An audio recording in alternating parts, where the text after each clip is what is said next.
besok di hari kiamat tidak akan bergeser telapak kaki seorang hamba sebelum ia dimintakan tanggung jawab terlebih dahulu tentang 4 persoalan.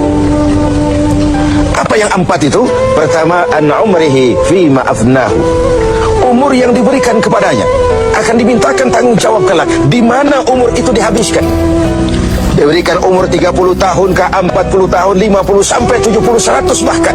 Sejak kita akil balik sampai ajal datang merenggut nyawa, di mana umur itu dihabiskan. Kita sering main-main, padahal waktu berjalan terus. Kita sering lalai dan lupa, padahal malaikat maut tidak pernah lalai dan lupa. Seorang Nabi Yakub alaihissalam, seketika akan ajal, beliau menanyakan, kalau saya ajal kenapa tidak diberitahu lebih dahulu? Kata malaikat maut, sudah diberitahu. Loh, bagaimana caranya diberitahu? Perubahan yang terjadi pada fisik kita adalah pemberitahuan. Uban yang bertabur, mata yang mulai lamur, pendengaran yang mulai kabur, itu semua pemberitahuan agar kita mawas diri. Umur akan dimintakan pertanggungan jawab di mana umur itu dihabiskan. William Shakespeare memang pernah bilang, waktu hidup itu singkat.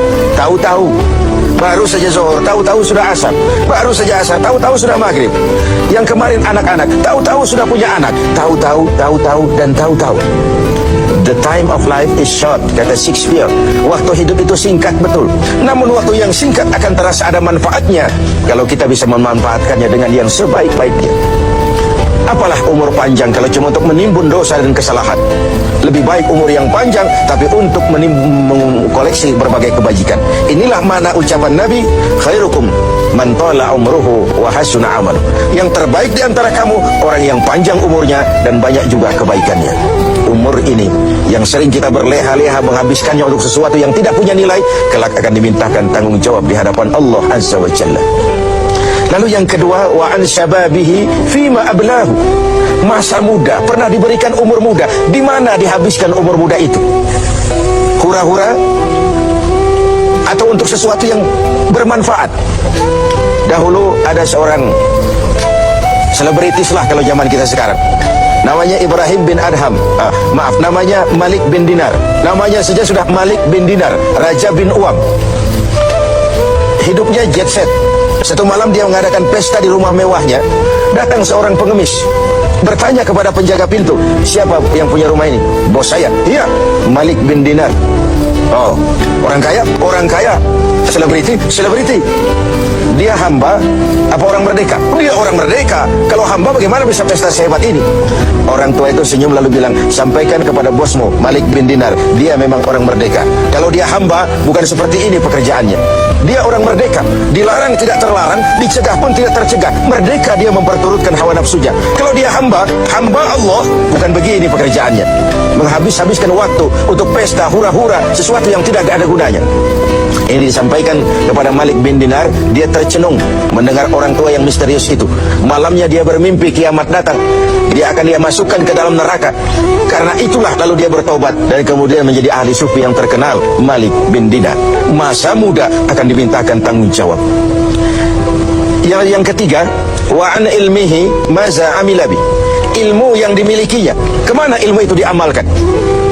Untuk mencerdaskan orang atau untuk membodohi orang yang memang sudah bodoh? Untuk membimbing umat atau menyesatkan orang lain? Agar hamba menjadi hamba Allah atau agar orang menghambakan dia? Ilmu akan dimintakan pertanggungan jawab.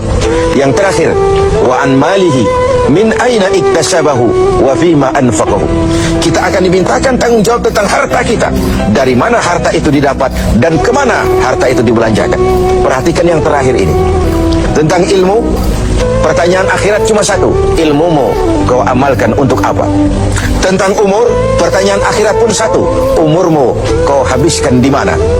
Tentang masa muda, pertanyaan akhirat juga satu, masa mudamu kau gunakan buat apa? Tapi khusus tentang harta, pengadilan akhirat bertanya dua, hartamu kau dapat dari mana dan kau belanjakan kemana? Dari mananya dan kemananya?